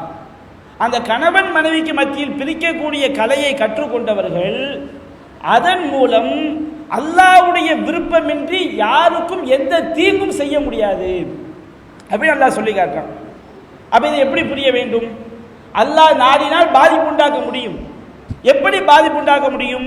ஒரு படைப்பினம் இன்னொரு படைப்பினத்திற்கு பாதிப்பு உண்டாக்குவதற்கு அல்லாஹ் என்ன அடிப்படை வைத்திருக்கின்றானோ அப்படி பாதிப்பு உண்டாக்க முடியுமே தவிர அல்லாஹ்வை போன்று பாதிப்பு உண்டாக்க முடியும் என்று ஒருவன் பொருள் செய்தால் அவன் திருமறை வசனத்துக்கு குஃப்ரான பொருளை கொடுக்கின்றான். வமாஹும் பில்லார்ரீன பிஹி மின் அஹதின் இருக்கு பாருங்க. அவர்கள் அதன் மூலம் யாருக்கும் எந்த தீங்கும் செய்ய முடியாது, அல்லாஹ் நாடினால் உண்டாக்க முடியும். அப்படி எப்படி நம்பணும்? அல்லாஹ் நாடினால் அவர்கள் பாதிப்பு உண்டாக்க முடியும் என்றால் அது எந்த மாதிரி பாதிப்பு? படைப்பினங்கள் எப்படி பாதிப்பு உண்டாக்குவாங்களோ அந்த மாதிரி பாதிப்பு. ஆனால் சூனியத்தை நம்பக்கூடிய என்ன செய்யறாங்க? அல்லாஹ் நாடினால் பாதிப்பு உண்டாக்க முடியும். எப்படி உண்டாக்குவாங்க? அல்லாஹ் எப்படி உண்டாக்குவானோ அது போன்று உண்டாக்குவார்கள் என்று அவங்க என்ன செய்யறாங்க? பாதிக்கிறாங்க. இந்த மாதிரி ஒரு வசனத்துக்கு பொருள் செய்தால் குர்ஆன் எதை ஷிர்க் என்று சொல்கிறதோ அந்த ஷிர்கான அம்சத்தை ஒரு திருமறை வசனத்துக்கு கொடுத்து பொருள் செய்ய வச்சுக்கிடுங்க. இது வழிகேடு. அப்படிதான் வழிகேடு உண்டாச்சு. கண்டதையும் கடவுள் சொல்ல வஹதத்துல் வஜூத் ஒரு கொள்கை இருக்கு. மைக்கு கடவுள், ஃபோன் கடவுள், நான் கடவுள், என் சட்ட கடவுள். ஒரு ஆள் சொன்னாரு, அபு யசீத் அல் புஸ்தாமி என்பவர், மாஃபில் ஜுப்பத்தி இல்லல்லான்னார். என் ஜுப்பாக்குள்ள அல்லாஹ்வை தவிர யாரும் இல்லைன்னார். தன்னை கடவுள்னார். அவர் போட்டுக்கு ஜுப்பா இருக்கு பாருங்க, ஜுப்பாக்குள்ள அவர் தானே இருப்பாரு. என் ஜுப்பாக்குள்ள அல்லாஹ் தவிர யாரும் இல்லை, அப்ப நான் கடவுள் அப்படின்னு சொல்லி அபு யசீத் புஸ்தாமி சொன்னார். இவங்க சொன்னதுக்கு என்ன காரணம் தெரியுமா? குர்ஆன் வசனம் தப்பா பொருள் செஞ்சதான் காரணம். குர்ஆன் வசனம் அல்லாஹ் சொல்லி காட்டுறான், ஐனமா துவல்லு ஃபஸம்ம வஜ்ஹுல்லாஹ். நீங்கள் எங்கு திரும்பினாலும் அல்லாஹ்வுடைய முகம் இருக்கிறது. இந்த வசனத்துக்கு என்ன பொருள்? நாம எங்கு இருந்தால் அல்லாஹ் நம்மை கண்காணித்துக் கொண்டிருக்கின்றான். அதுதான் வசனத்துடைய அர்த்தம். அல்லாஹ் அரிசியில் இருக்கிற நூற்றுக்கணக்கான வசனங்கள் பேசுகிறது. அப்ப நீங்கள் எங்கு திரும்பினாலும் அல்லாஹ்வுடைய முகம் இருக்கிறது அப்படிங்கிற வசனத்துக்கு நாம் இங்க திரும்பினா மைக்கு கண்ணில் தெரியுதா? இது அல்லாஹ்வுடைய முகம். இங்க திரும்பினா போன் கண்ணில் தெரியுது, அல்லாஹ்வுடைய முகம். இந்த ஃபேன் அல்லாஹ்வுடைய முகம், அவர் அல்லாஹ்வுடைய முகம், இவங்க அல்லாஹ்வுடைய முகம், சேர் அல்லாஹ்வுடைய முகம், பன்றி அல்லாஹ்வுடைய முகம் என்று எல்லாமே கடவுள் என்ற கொள்கையை உண்டானதுக்கு என்ன காரணம்? ஒரு குர்ஆன் வசனத்துக்கு பொருள் செய்வதற்கு மற்ற வசனங்கள் இறைவனை பற்றி என்ன கூறுகிறது என்பதை கவனிக்காமல் ஒரு குர்ஆன் வசனத்துக்கு பொருள் செய்ததினால் இந்த ஷிர்கான அர்த்தம் வந்துச்சு. அதே போன்று தரீகாவாதிகள் இருக்கிறாங்க. நபிகள் நாயகம் அல்லாம்பாங்க. நபிகள் நாயகம் அல்லாஹ்வுடைய சக்தி இருக்குது. நபிகள் நாயகத்துக்கு அல்லாஹ்வுடைய சக்தி எங்கடா இருக்குது? குர்ஆனே சொல்லுது. எங்கப்பா சொல்லுது?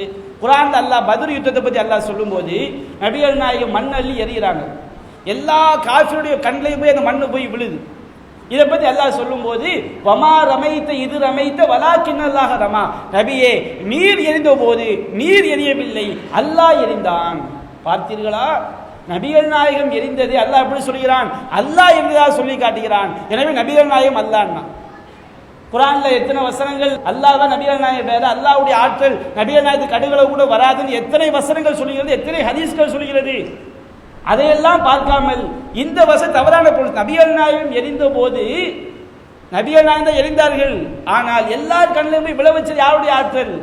அல்லாஹ்வுடைய ஆற்றல். எரிந்த நபிகள் நாயகம் பேரை எல்லார் கண்களிலும் விழ வைத்தது அல்லாஹ்வுடைய சக்தி. ஏன்னா அல்லாஹ் சொல்லி காட்டுகிறான், நபியை நீர் எரிந்த போது அது மனித சக்தியால் செய்ததல்ல, எல்லோர் கண்களையும் விழ வைத்தவன் அல்லாஹ் என்பதை அல்லாஹ் சொல்லி காட்டுகிறான். ஆனால் வழிகேடர்கள் இந்த வசனத்துக்கு தவறான பொருளை கொடுத்து ஷிர்க்ல போய் விழுந்தாங்க. இப்படி பல்வேறு வசனங்களுக்கு இறைவனுடைய ஆற்றலை பற்றி பேசக்கூடிய மற்ற வசனங்களை சிந்திக்காமல் பொருள் கொடுத்த காரணத்தினால் தானும் வழிகட்டு மக்களையும் வழிகெடுத்து ஷிர்க்ல போய் சேர்ந்தாங்க. அந்த மாதிரி குர்ஆன்ல நூற்றுக்கணக்கான வசனங்கள், நூற்றுக்கணக்கான ஹதீஸ்கள் அல்லாஹ்வை போன்று பாதிப்பு ஏற்படுத்தக்கூடிய சக்தி, நன்மை செய்யக்கூடிய சக்தி யாருக்கும் கிடையாது, கடுகளவு கூட அல்லாஹ் கொடுக்க மாட்டான் என்று சொன்ன பிறகு இந்த வசனம் எப்படி பொருள் செய்யணும்? அல்லாஹ்வுடைய நாட்டமின்றி அவர்கள் அதன் மூலம் யாருக்கும் தீங்கு வைக்க முடியாது என்று சொன்னால், அல்லாஹ் நாடினால் ஒரு படைப்பினம், ஒரு மனிதன் மற்றொரு மனிதனுக்கு எப்படி தீங்கு உண்டாக்குவானோ அப்படித்தான் தீங்கு வைக்க முடியும் என்று பொருள் செய்ய வேண்டிய இடத்திலே இவர்கள் எப்படி பொருளை கொடுக்கிறார்கள்? அப்படி அல்ல, அல்லாஹ் சூனியக்காரனுக்கு எவ்வித சாதனம் இல்லாமல் பாதிப்பு உண்டாக்கக்கூடிய சக்தியை கொடுப்பான் என்று வாதிட்டால் அது தெளிவான ஷிர்க். இதுக்கு என்ன ஆதாரம் தேவை? சரி, இப்போ ஒரு கேள்வி உங்களுக்கு கேட்பாங்க. என்ன கேள்வி? தஜ்ஜால் இருக்கானா இல்லையா? தஜ்ஜாலை இவர்கள் எப்படி நம்புகிறார்கள்? தஜ்ஜாலுக்கு அல்லாஹ் மலையை இறக்கிற சக்தியை கொடுத்திருக்கிறான், நம்ம உள்ளத்துல போடுவாங்க. தஜ்ஜாலுக்கு இறந்தவரை உயிர்ப்பிக்கிற சக்தியை அல்லாஹ் கொடுத்திருக்கான், உள்ளத்துல போடுவாங்க. ஏன்னா குர்ஆன் தெளிவா சொல்லி காட்டுது, 5 விஷயங்கள் அல்லாஹ்வை தவிர யாரும் செய்ய முடியாது. அல்லாஹ் சொல்லி காட்டுகின்றான், இன்னல்லாஹ இன்தஹு இல்மு ஸாஅ, கியாமத் நாள் எப்பொழுது வரும் என்ற ஞானம் அல்லாஹ்விடம் தான் இருக்குது. வயுனஸ்ஸிலுல் கைஸ், அவன் தான் மலையை இறக்கி வைக்கின்றான். நபிகள் நாயகம் இந்த வசனத்தை ஓதி காட்டிவிட்டு சொன்னார்கள், மலையை இறக்கக்கூடிய சக்தி அல்லாஹ்வை தவிர யாருக்கும் கிடையாதுன்றாங்க. ஹம்சுன் லா யஅலமுஹுன்ன இல்லல்லாஹ், 5 விஷயங்கள் அல்லாஹ்வை தவிர யாரும் அறிய மாட்டார்கள் அப்படின்னு அல்லாஹ் நபிகள் டிக்ளேர் பண்ணி சொல்லிட்டாங்க. இப்போ இந்த வசனத்தை வச்சுக்கிட்டு பார்த்தீர்களா, மலையை இறக்குற சக்தி அல்லாஹ்வை தவிர யாருக்கும் கிடையாதுல்ல. தஜ்ஜால் மலை இறக்கி வைக்கிறானா இல்லையா? அப்ப நீங்க தஜ்ஜால் நம்புறீங்க, அந்த ஹதீஸை மறுப்பீங்களா? அப்ப தஜ்ஜால் மலை இறக்குவா நம்பினா ஷிர்க் தானே. அவங்க அப்படி நம்புறாங்க. சலஃபு கொள்கையை சொல்ற சூனியத்தை ஆதரிக்கிறாங்களா இல்லையா? அவங்க எப்படி நம்புறாங்க? தஜ்ஜாலுக்கு மலையை இறக்குற சக்தி இருக்கு நம்புறாங்க. நம்பிக்கிட்டு நாம் அதை மாதிரி நம்புற மாதிரி நம்ம கொஸ்டின் பண்றாங்க. குர்ஆன்ல பல வசனங்கள் பேசுகிறது, ஹுவ யுஹ்யி வ யுமீத், அவன்தான் உயிரை எடுக்கவும் செய்கின்றான், உயிரை கொடுக்கவும் செய்கின்றான். உயிரை கொடுக்கிற சக்தி அல்லாஹ் தவிர யாருக்கும் கிடையாது. உயிரை எடுக்கிற சக்தி அல்லாஹ் தவிர யாரும் கிடையாது. இப்ராஹிம் நபி அவர்கள் வாதம் பண்ணானா இல்லையா? அல்லாஹ்னா யாரு? என்னுடைய இறைவன், அவன் உயிரை கொடுக்கவும் செய்கின்றான், உயிரை எடுக்கவும் செய்கின்றான். அப்ப அந்த முட்டாள் மன்னன் சொன்னான், அன உஹி வ உமீத், நானும் உயிரை கொடுக்கிறேன், நானும் உயிரை எடுக்கிறேன். அல்லாஹ் கொடுக்கிற மாதிரி உயிரை யாரும் கொடுக்க முடியாது. ஒரு அரசன் உயிரை கொடுக்கறேன்னா ஒருத்தனை கூப்பிட்டு கொன்னா அவனை உயிரை எடுத்துட்டான். ஒருத்தன் மரண தண்டனை கைதியை மன்னித்து விட்டு விட்டா உயிரை கொடுத்துட்டோம். இது அந்த அர்த்தத்தில் கிடையாது. யாருக்கு உயிரை எடுத்தோமோ அவனுக்கு உயிரை கொடுக்கிறது. இது மனுஷனுக்கு முடியாது. அப்ப குர்ஆன்ல பல வசனங்கள் யுஹ்யி வ யுமீத், அவன் தான் உயிரை கொடுக்கிறான், அவன் தான் உயிரை எடுக்கிறான் சொல்லும் போது இவங்க ஒரு நம்பிக்கையை வச்சிருக்கிறாங்க, தஜ்ஜால் ஒருத்தனை கொல்றானா இல்லையா, அவனை உயிர்ப்பிக்கிறானா இல்லையா? அப்ப உயிரை கொடுக்கிற ஆற்றல் அல்லாஹ்க்கு மட்டும் என்று சொன்னால் தஜ்ஜாலுக்கு சக்தி எப்படி வந்தது என்று கேள்வி கேட்கிறாங்க. தஜ்ஜால் உயிரை கொடுப்பான் நம்புவது ஷிர்க்குங்கிறனா எப்படி? தஜ்ஜாலுடைய விஷயத்தை பற்றிய அறிவு மார்க் நபிகள் என்ன சொன்னார்கள் என்பது பற்றிய அறிவு கடுகளவு கூட இல்லாமல் மக்களை வழிகெடுத்து ஷிர்கான கொள்கையின்பால் தள்ளக்கூடிய வேலையை இந்த வழிகெட்ட கொள்கைக்கு சொந்தக்காரர்கள் செய்கிறார்கள். இப்ப தஜ்ஜாலை பற்றி நீங்க தெளிவாக விளங்கிக் கொள்ள வேண்டும். தஜ்ஜாலை பற்றி மறைமுகமாக குர்ஆன் பேசுகிறது. அல்லாஹ் கேட்கின்றான், ஹல் யன்துரூன அன் தஹ்தியஹுமுல் மலாயிகா அவ் யர்திய ரப்புக அவ் யர்திய பஅது ஆயாத்தி ரப்பிக. நபியே, அவர்கள் மலக்குமார்கள் வருவதைத்தான் எதிர்பார்க்கிறார்களா? காஃபிர்களை பார்த்து அல்லாஹ் பேசுறான். அல்லது உம்முடைய இறைவன் வருவதைத்தான் எதிர்பார்க்கிறார்களா? அல்லது உம்முடைய இறைவனின் சில அத்தாட்சிகள் வருவதை எதிர்பார்க்கிறார்களா? யௌம யர்தி பஅது ஆயாத்தி ரப்பிக லா யன்ஃபஉ நஃப்ஸுன் ஈமானுஹா, லம் தகுன் ஆமனத் மின் கபுல் அவ் கஸபத் பி ஈமானிஹா அல் கைர். உங்களுடைய இறைவனின் சில அத்தாட்சிகள் வரக்கூடிய நாளிலே அந்த அத்தாட்சி வருவதற்கு முன்பாக ஈமான் கொண்டதே அந்த மனிதர்களும் தன்னுடைய அந்த அத்தாட்சி வருவதற்கு முன்பாக தங்களுடைய ஈமானின் மூலம் நன்மையை சம்பாதித்துக் கொண்டார்களே அந்த மனிதர்களையும் தவிர யாருக்கும் அவருடைய ஈமான் பயனளிக்காது. அல்லாஹ் சொல்லி காட்டான் குர்ஆன்ல. இறைவனுடைய சில அத்தாட்சிகள் வர இருக்குது. இறைவனுடைய சில அத்தாட்சிகள் வந்த பிறகு நம்பிக்கை கொள்ளக்கூடிய யாருக்கும் அவங்களுக்கு நம்பிக்கை பயனளிக்காது. அடுத்து அந்த அத்தாட்சி வர்றதுக்கு முன்னாடி யார் நம்பிக்கை கொண்டு நன்மையை செய்தானோ அவனுக்கு தவிர வேறு யாருக்கும் என்ன செய்யாது, அவன் நம்பிக்கை பயனளிக்க அல்லாஹ் சொல்லி காட்டுறான். யௌம யஅதி பஅது ஆயாத்தி ரப்பிக் லா யன்ஃபஉ நஃப்ஸுன் ஈமானுஹா இல்லா லம் தகுன் ஆமனத் மின் கபுல் அவ் கஸபத் ஃபீ ஈமானிஹா அல் கைர். அப்ப நபியா சொல்லி அந்த வசனத்தை ஓதி காட்டிட்டு இறைவனுடைய சில அத்தாட்சிகள் வரும் பொழுது அதற்கு பிறகு நம்பிக்கை கொள்ளக்கூடியவனுக்கு நம்பிக்கை பயனளிக்க அல்லாஹ் சொல்றானா இல்லையா? அந்த அத்தாட்சிகள் என்ன? நபியா நாயகம் சொல்றாங்க, துலூஉ ஷம்ஸி லி மக்ரிபிஹா, சூரியன் மேற்கு திசையிலிருந்து உதயமாவது. இரண்டாவது தஜ்ஜால், தஜ்ஜாலுடைய வருகை. மூன்றாவது தாபத்துல் அர்த், பூமியிலிருந்து பேசக்கூடிய ஒரு பிராணியை அல்லாஹ் வெளிப்படுத்துவான். இந்த மூன்றும் தான் அந்த அத்தாட்சிகள். இந்த மூன்றும் வந்த பிறகு ஒருவன் ஈமான் கொண்டால் அவனுடைய ஈமான் பயனளிக்காது. இந்த மூன்றும் வருவதற்கு முன்பாக ஈமான் நன்மை செஞ்சான் பாருங்க, அவனுக்கு தான் அது நன்மையா மாறும். அப்போ சூரியன் மேற்கே உதிப்பது இறைவனுடைய அத்தாட்சி. இறைவனுடைய அத்தாட்சி என்ன அர்த்தம்? இறைவன் தான் அதை மேற்கே உதிக்க வைக்கிறான். தஜ்ஜால் அது இறைவனுடைய அத்தாட்சி. இறைவனுடைய அத்தாட்சி என்ற என்ன அர்த்தம்? அவனை இயக்குபவன், அவன் மூலம் நடைபெறக்கூடிய காரியங்களை செய்பவன் அல்லாஹ். பேசக்கூடிய பிராணி இறைவனுடைய அத்தாட்சி என்ன அர்த்தம்? அந்த பேசக்கூடிய பிராணியை வெளிப்படுத்தக்கூடியவன் அல்லாஹ், அதை பேச வைப்பவன் அல்லாஹ். நபிகள் நாயகம் தெளிவுபடுத்துறாங்க. சஹீஹ் முஸ்லிம்ல பதிவு செய்யப்பட்டிருக்கிறது.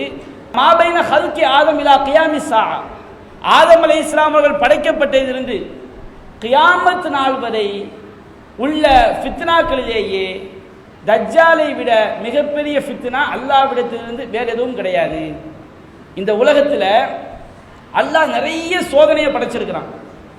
ஆனால் ஆதம் அலைஹிஸ்ஸலாம் படைக்கப்பட்டதிலிருந்து கியாமத்தினால் ஏற்படக்கூடிய வரையிலும் அல்லாஹ் படைத்த சோதனைகளிலேயே மிகப்பெரிய சோதனை தஜ்ஜால் அப்படின்னு நபிகள் சொல்லி காட்டுறாங்க.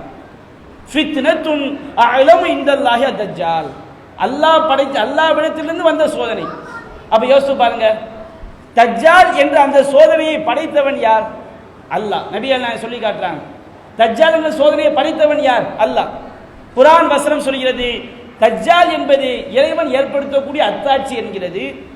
நபிகள் நாயகம் சொல்கிறார்கள், தஜ்ஜாலுடைய சோதனை என்பது ஆதம் அலைஹிஸ்ஸலாம் அவர்கள் படைக்கப்பட்டதிலிருந்து கியாமத் நாள் வரை உள்ள சோதனைகளிலேயே அல்லாஹ் படைத்த மிகப்பெரிய சோதனை தஜ்ஜால்.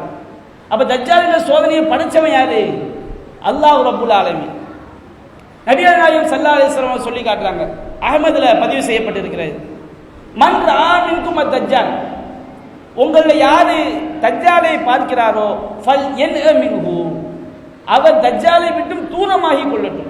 நீங்க உங்களை யார் தஜ்ஜாலை பார்க்குறாங்களோ, தஜ்ஜால் வரதா கேள்விப்பட்டா நீங்க அவனை போய் பார்க்கணும்னு ஆசைப்படாதீங்க, தூரமான இடத்துக்கு போங்க. என்ன காரணம்?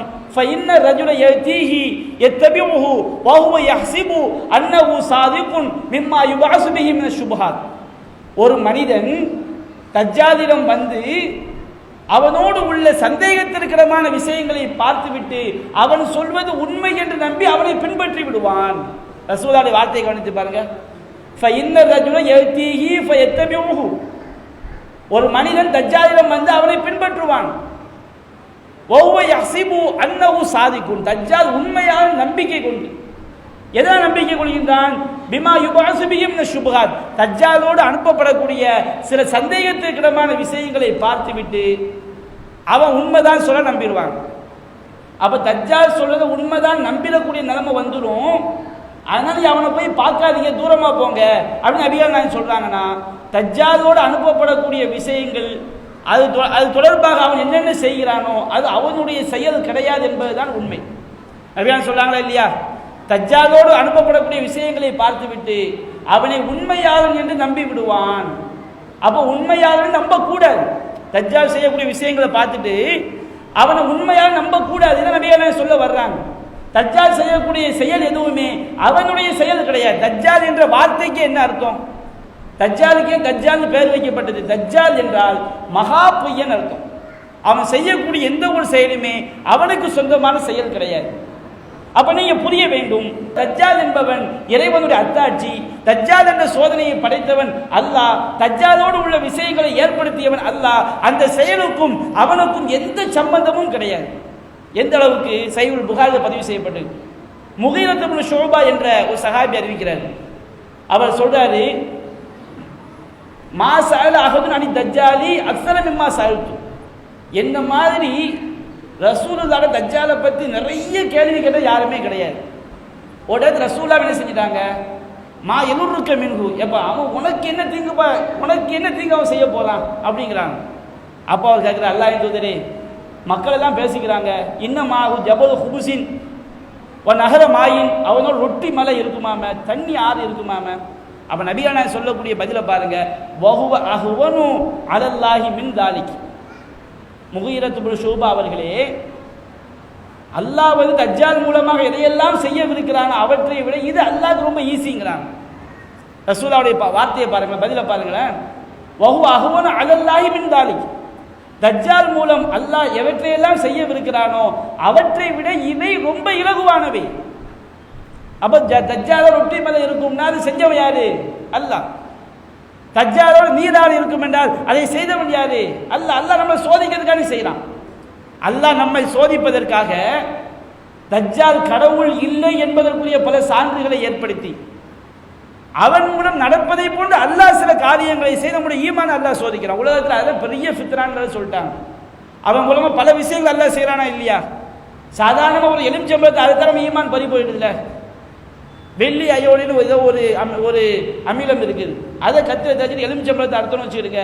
எலுமிச்சம்பழம் சிட்ரிக் ஆசிட் இருக்குது. இந்த ரெண்டும் வினை புரிந்து சிவப்பு கதரில் வரும். அதை நம்ம என்ன செய்வோம், இந்த பாரு நான் சூனியை வச்சுட்டேன், சிவப்பு கதரில் வருது, ரத்த வாந்தியோடு செத்துருவேன், கூடு ஆட்டை கூடு பணத்தை கொடுக்குன்னா இப்பவுமே ஈமான் இழக்கிற எத்தனையோ மக்களை பார்க்குறோமா இல்லைங்களா? அப்போ இப்படி சாதாரண எலுமிச்சம்பழத்துக்கே ஈமான் இழக்கிறவங்கள பார்க்கும்போது அவன் வந்து செய்வானா இல்லையா? அதை பார்க்கும்போது ஈமான் போகுமா இல்லையா? அப்போ நபிகள் நாயகம் ஸல்லல்லாஹு அலைஹி சொல்றாங்க, தஜ்ஜால் எவற்றையெல்லாம் செய்யவிருக்கிறானோ அதை விட இது அல்லாஹ்க்கு ரொம்ப ஈஸிங்கிறாங்க. அடுத்து பாருங்க, இப்போ எந்த தஜ்ஜால் வந்து ஒன்றை உருவாக்குறான் வச்சுக்கிடுங்க, அவன் தான் அதற்கு பொறுப்பு தான்னு வச்சுக்கிடுங்க. அவன் வந்து அதை பற்றிய அறிவு அவனுக்கு இருக்கணும். நபிகள் நாயகம் சொல்றாங்க, தஜ்ஜாலோடு ஒரு கையில சொர்க்கத்தை போன்ற ஒரு வடிவம் இருக்கும், இன்னொரு கையில் நரகத்தை போன்று ஒன்று இருக்கும். தஜ்ஜாலை யார் நம்பிக்கை கொள்றாங்களோ அவங்கள தூக்கி அவன் வந்து சொர்க்கத்தில் போடுவான். ஏன்னா அவன் கையில தான் இருக்குது, அவன் அதிகாரத்தில் தான் இருக்குது. அவன் அதிகாரத்தில் இருந்தால் அதனுடைய உண்மைத்தன்மை தஜ்ஜாலுக்கு தெரியல. ஏன் தெரியல? அதை உண்டாக்குறவன் தஜ்ஜால் இல்லையா, அல்லாஹ்வை சோதிக்கிறதுக்காண்டி அனுப்பியிருக்கிறான். தஜ்ஜால் என்ன செய்யறான், அவன் நம்பிக்கை கொண்டவங்களுக்கு சொர்க்கத்தில் போட. நபியா நான் சொல்றாங்க, அவன் எதை சொர்க்கமாக வைத்திருக்கிறானோ அதுதான் உண்மையிலே நரகம், அவன் எதை நரகமாக காட்டுகின்றானோ அதுதான் உண்மையிலே சொர்க்கம். உங்களை ஒருவர் அந்த மாதிரி சூழ்நிலைக்கு உண்டானால் அவன் வச்சிருக்க தீர போய் நீங்க விழுந்துருங்க. ஆனால் தஜ்ஜாலுக்கு அது தெரியல, நமக்கு தெரியுது.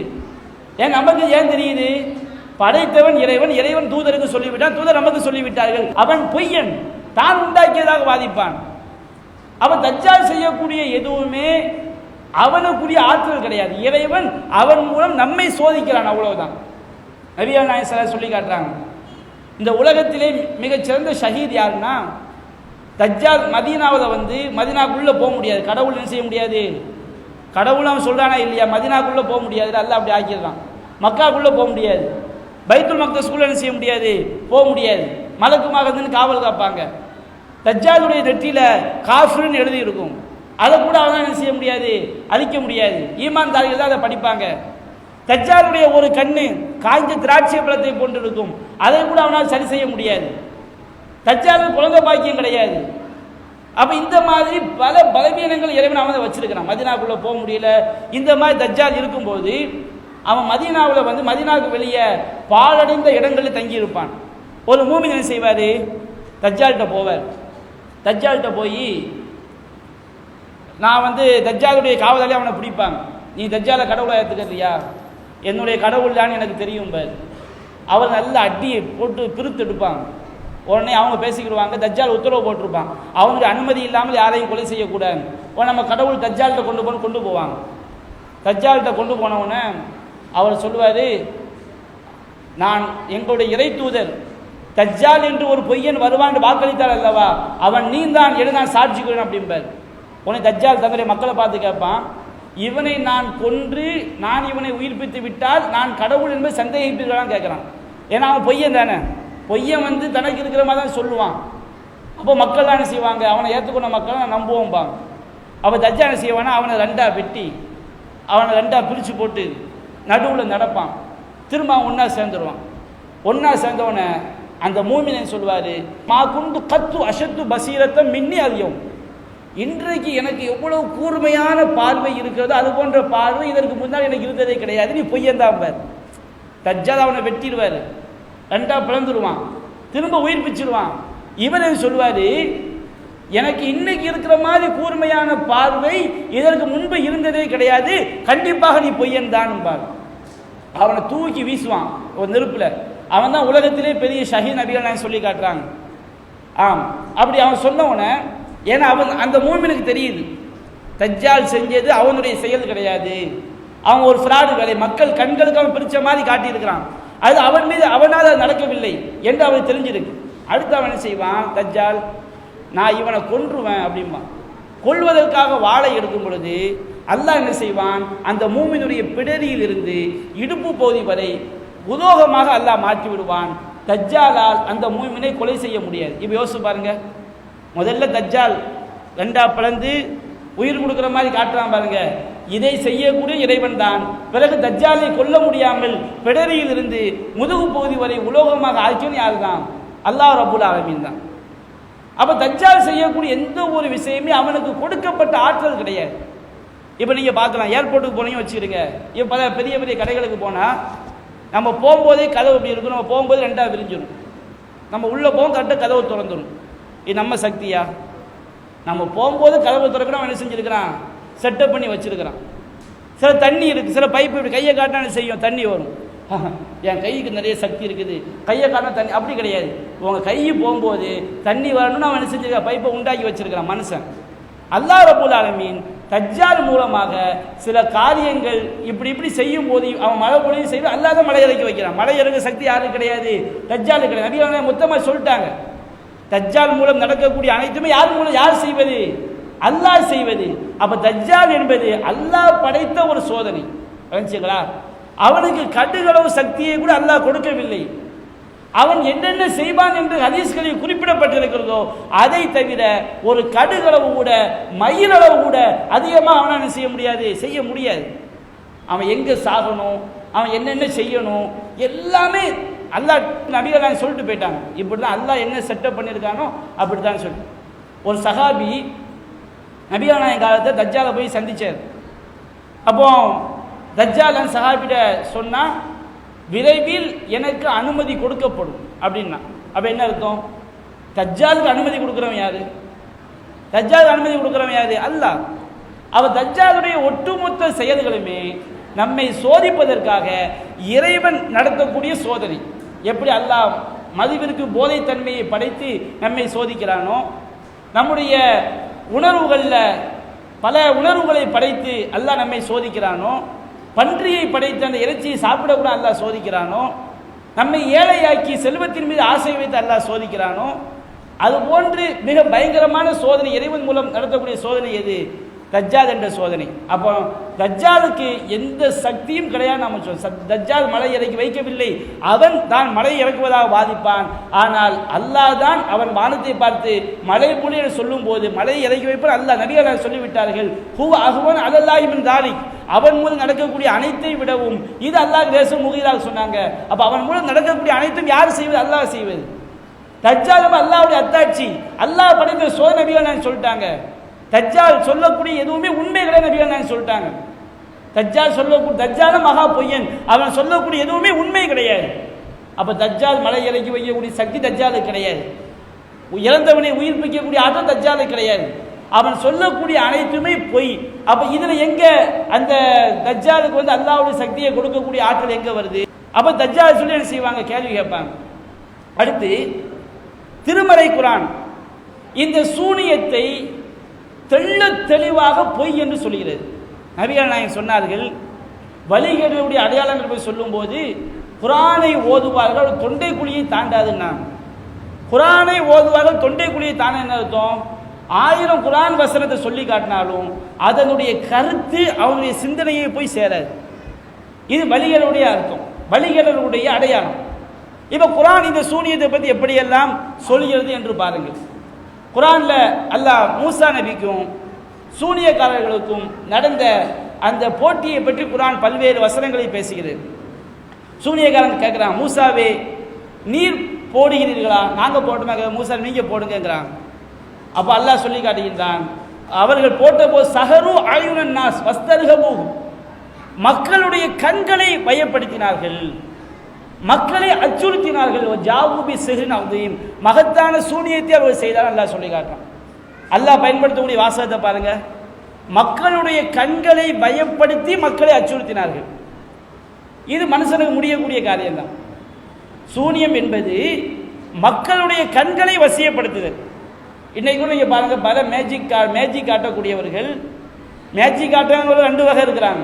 ஒன்று வந்து தனக்கு தெய்வீக சக்தி இருக்குன்னு செய்யறான் பாருங்க, அவன் சூனியக்காரன். நான் செய்யறது மேஜிக் தான், ஃப்ராடு தான், சும்மா பொழுதுபோக்குக்கான வருமானத்துக்கான செய்யறாங்க பாருங்க, இவங்களை சூனியக்காரன் சொல்லிடக்கூடாது. சூனியக்காரன் சொல்ல வேண்டும் என்றால் அவன் கடவுள் தன்மையை வாதிக்கணும், ஃப்ராடு வேலையை செய்யணும், கடவுள் தன்மையை வாதிக்கணும்.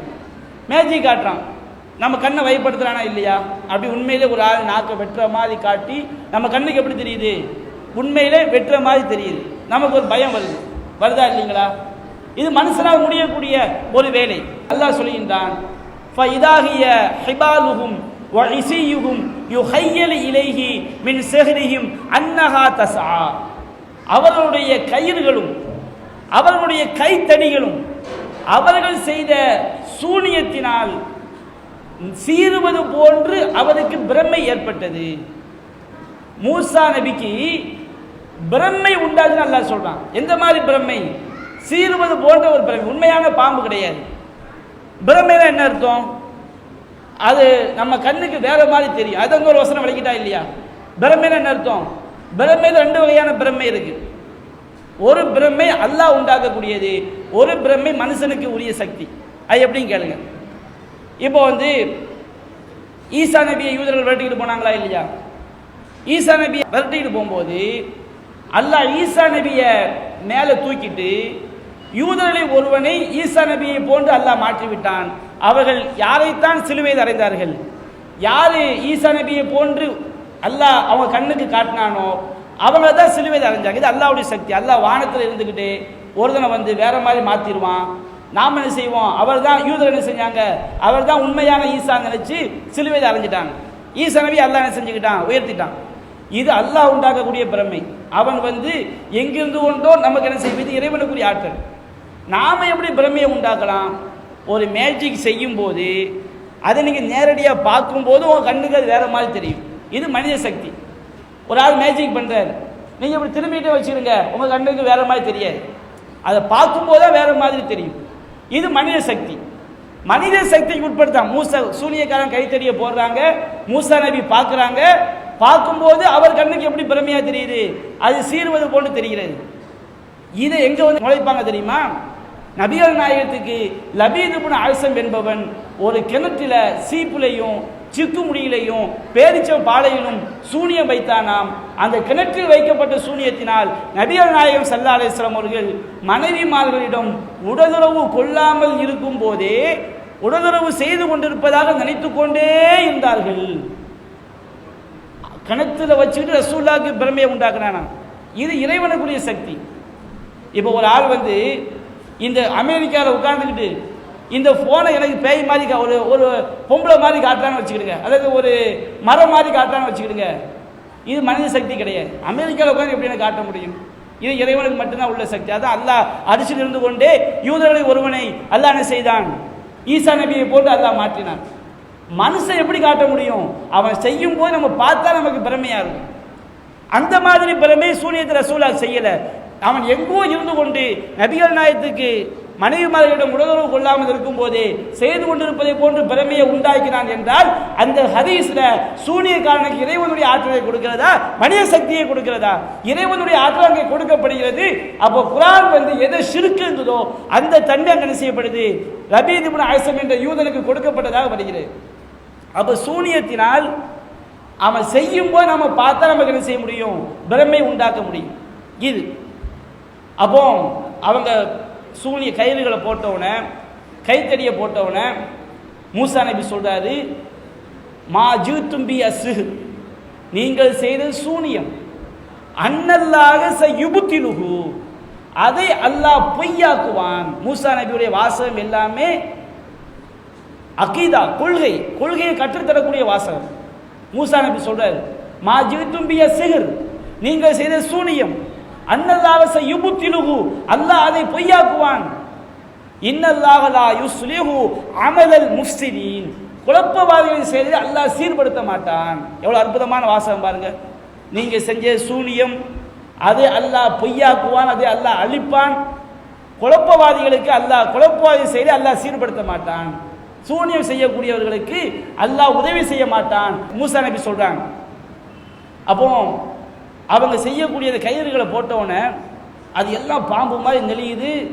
மக்கள் அப்படியே என்ன செய்கிறாங்க? மக்களுடைய கண்களை வயப்படுத்துகிறாங்க. மக்கள்லாம் பயப்படுறாங்க. அப்போ மூசா நபிக்கு ஒரு பயம் வருது, அல்லாஹ்ட்ட நமக்கு வஹி வருமா வராது. அந்த இடத்துல நபிமார்கள் அவங்களுக்கு எந்த விதமான சக்தியும் கிடையாது. நபிமார்களை ஜெயிக்க வைக்க வேண்டும் என்றால் அல்லாஹ் தான் அற்புதத்தை செய்ய வேண்டும். அற்புதங்களை செய்யக்கூடிய ஆற்றல் அல்லாஹ்க்கு மட்டும்தான் இருக்கு. வமா கான ரசூலின் ஐயத்தி ஆயத்தின் இல்லா பீதினில்லா, எந்த தூதரும் அல்லாஹ்வுடைய உத்தரவு இல்லாமல் அற்புதத்தை செய்ய முடியாது. நபிமார்களுக்கு சக்தியே கிடையாது. அப்ப மூசாவை பயப்படுறாரு, அல்லாஹ்ட்ட வஹி வருமா வராதா? ஃபஅவுஜஸ ஃபீ நஃப்ஸிஹி ஹீஃபத மூசா, மூசா தன்னுடைய உள்ளத்தில் பயத்தை உணர்ந்தார். அப்பதான் அல்லாஹ் சொன்னா, லா தஹஃப், மூசாவை நீ பயப்படாதே, இன்னக அன்தல் ஆலா, நீங்கள் தான் வெற்றி பெறக்கூடியவர். வௌகைனா இலா மூசா அன் அல்கி மாஃபி யமீனிக், மூசாவே உம்முடைய வலது கரத்தில் உள்ளதை போடுவீராக. அவர் வலது கரத்தில் உள்ளதை போட்டவுடன் ஃபைதாஹிய தல்கஃபு மா யஃபிகூன், அல்லாஹ் சொல்லி காட்டுறான். அந்த மூசா நபியுடைய கையில் இருந்த அந்த கம்பு உண்மையான பாம்பாக மாறி அவர்கள் பொய்யாக உண்டாக்கியவற்றை விழுங்கியது. அல்லாஹ்வுடைய வார்த்தை நம்பணுமா இல்லையா? சூனியக்காரங்க செஞ்சது அல்லாஹ் பொய்யாக உண்டாக்கியதுங்கிறான். தல்கஃபு மா யஃபிகூன், அவர்கள் பொய்யாக உண்டாக்கியவற்றை அது விழுங்கியது அப்படின்னு அல்லாஹ் சொல்லி காட்டுறான். ஃபவகால் ஹக்கு, அங்கே உண்மை நிலை பெற்றது, அங்கே உண்மை நிலை பெற்றது, பொய் அழிந்தது என்று அல்லாஹ் சொல்லி காட்டுகின்றான். அப்ப யோசித்து பாருங்க, சூனியத்தை அல்லாஹ் பொய் என்கிறான், மூசா நபி கம்பு உண்மையான பாம்பாச்சு பாருங்க, அதை உண்மை என்று அல்லாஹ் சொல்லி காட்டுகின்றான். அடுத்து அல்லாஹ் திருமறை குர்ஆன் சொல்லி காட்டுகின்றான், சூனியக்காரங்க செஞ்ச செயல அவங்களுக்குரிய செயலை தான் அல்லாஹ் சொல்லுகின்றான். இன்னமா சனஉ கைது சாஹிர், அவர்கள் செய்ததெல்லாம் சூனியக்காரனுக்குரிய சூழ்ச்சி தான். அல்லாஹ்வுடைய பங்கு எதுவுமே கிடையாது. நீ சூனியத்தை ஆதரிக்கிறாங்களா இல்லையா? இவங்க சொல்றாங்க சூனியக்காரனுக்கு அல்லாஹ் உதவி பண்றான். அல்லாஹ் சொல்லி காட்டுறான், சூனியக்காரனுடைய செயல் அது அவனுடைய சூழ்ச்சி தான், அல்லாஹ்க்கு அல்ல எந்த பங்களிப்பும் கிடையாது. நபிமார்களுக்கு அல்லாஹ் சொல்லும் போது நபிமார்கள் செய்யக்கூடிய அற்புதங்கள் யார் செய்வது? அல்லாஹ் செய்வது. சூனியக்காரன் செய்வது அவனுடைய சூழ்ச்சி. இன்னமா சனவு கைது சாயிர், சூனியக்காரர்கள் செய்ததெல்லாம் அவர்கள் செய்ததெல்லாம் சூனியக்காரனுடைய சூழ்ச்சி தான். லா யுஃப்லிஹு சாஹிரு ஹைசு அத்தா, சூனியக்காரன் எப்படி வந்தாலும் ஜெயிக்க முடியாது. அல்லாஹ் சொல்லியிருக்கான், சூனியக்காரன் செய்தது அவன் செயல் தான், அது அவனுடைய சூழ்ச்சி தான், அவன் எப்படி வந்தாலும் ஜெயிக்க முடியாது. அல்லாஹ் சூனியத்தை அழிப்பான், சூனியக்காரனை செயல் அல்லாஹ் சீர்படுத்த மாட்டான் என்றெல்லாம் திருமறை குர்ஆனுடைய பல்வேறு வசனங்களை செய்கிறது சொல்லி காட்டுகிறது. இன்னும் சொல்ல போனா இந்த சூனியக்காரனுடைய செயல்கள் இருக்கு பாருங்க, இது ஒரு கலை. இந்த கலையை படிச்சுக்கிட்டா எந்த இடத்துல ஃப்ராடு வேலையை செய்ய முடியும். இப்போ ஃபிரௌன் மூசா நபிட்ட கேட்குறான், மூசா நபி ஃபிரௌன்ட்ட வர்றாங்க, நீ அல்லாஹ்வுடைய தூதருக்கப்ப என்னப்பா ஆதாரம்? கம்பை போடுறாரு, ஃபைதாகிய சூர்பான முபீன், அது மிகப்பெரிய பாம்பாகும். இப்போ நசர் ஏதோ கையை உருவி காட்டுறாரு, ஃபைதாகிய பைலாவுடைய நாதரின், பார்க்கக்கூடியவர்களுக்கு அதிலிருந்து பரிசுத்தமான வெண்மை நிற ஒளி வந்துச்சு. அப்போ ஃபிரௌன் சொன்னான், இதை மாதிரி நாங்களும் செய்ய முடியும் அப்படின்னா. அப்போ ஃபிரௌனை போட்டி கூப்பிட்டான், மூசாவே உனக்கும் எனக்கும் ஒரு டேட்டை நீ ஃபிக்ஸ் பண்ணு, அந்த டேட்டில் வந்து நம்ம போட்டி வச்சுக்கிடுவோங்கிறான். அப்போ மூசா நபி சொல்கிறாங்க, வாக்களிக்கப்பட்ட நாள் யௌமு ஸீனா, அந்த ஃபிரௌனுடைய மக்கள் எல்லாம் ஒரு திருவிழா நாள் வச்சுருந்தாங்க. அந்த திருவிழா நாளில் யுஷருன்னா லுஹா, லுஹா நேரத்தில் மக்கள் அனைவரும் ஒன்று ஊட்டப்பட வேண்டும். அப்போ ஃபிரௌன் என்ன செய்கிறான், எல்லா சூனிய காலங்களையும் ஒன்று திரட்டுறான். அந்த போட்டி நடைபெறுவதற்கு முன்பாக ஃபதவல்லா ஃபிரௌன் சூனிய காலங்களை நோக்கி சென்றான். ஃபஜம கைதஹு, அவர் தன்னுடைய சூழ்ச்சியை எல்லாம் ஒருமுகப்படுத்தினான். சும்மா அத்தா, பிறகு வந்தான். அல்லாஹ் சொல்லிக்கான போட்டி நடக்கும், என்னமோ கம்பை கொண்டு உடனே பாம்பாக்கல, அதுக்கு முன்னாடி எல்லா விதமான சூழ்ச்சியும் அவன் செஞ்சான். அல்லாஹ் சொல்லி காட்டுறான். இந்த சூனிய நம்புறாங்களா இல்லையா, இவங்க தப்பான கருத்தை விதைப்பாங்க. என்ன விதைப்பாங்க, என்னமோ சூனியக்காரன் கம்பை மட்டும் கொண்டு வந்தாங்களா, கைத்தை மட்டும் கொண்டு வந்தாங்களா, அவங்க போட்டவுடனே அது பாம்பு மாதிரி மாறிச்சு. அப்படிலாம் கிடையாது. குர்ஆன் அல்லாஹ் தெளிவாக சொல்லி காட்டுகின்றான். அந்த போட்டி நடைபெறுவதற்கு முன்பாகவே ஃபிரௌன் சூழ்ச்சிகளை அப்படியே ஒன்று திரட்டுறான், எல்லா சூழ்ச்சியும் பண்றான். ஃபிரௌன் சொல்றான், அதாவது நீங்கள் வரும்போது அணிவகுத்து வாருங்கள், ஃபஜ்மிஉ கைதக்கும், உங்கள் சூழ்ச்சிகளை ஒருமுகப்படுத்தி செய்யுங்கள். குர்ஆன் பேசுது. சூனிய காலங்களுக்கு ஃபிரௌன் சொல்றான், எப்பா குழப்பிடாதீங்க, நாளைக்கு நீங்கள் செய்கிற வித வந்து என்ன கிரிமினல் தனம் பண்ணுறீங்கன்னு வெளியே தெரிஞ்சிடக்கூடாது. ஃபஜ்மிஉ கைதக்கும், உங்கள் சூழ்ச்சிகளை நீங்கள் ஒருமுகப்படுத்தி செய்யுங்கள். சும்மத்து சஃபா, அணிவகுத்து வாருங்கள். கத் அஃப்லஹல் யௌம மனிஸ்தஅலா, இன்றைய தினம் யார் ஜெயிக்கிறாரோ, யார் மேலோங்குகிறாரோ அவர்தான் வெற்றி பெற்றவர் என்று ஃபிரௌன் சொல்றான். அப்போ அவங்க சூழ்ச்சி பண்றாங்க. கம்பை வந்து பாம்பு மாதிரி காட்டுறதுக்கு என்னென்ன சூழ்ச்சி பண்ணணுமோ அதையெல்லாம் செய்கிறாங்க. கயிறை பாம்பு மாதிரி காட்டுவதற்கு என்னென்ன சூழ்ச்சி பண்ணணுமோ அதையெல்லாம் செய்கிறாங்க.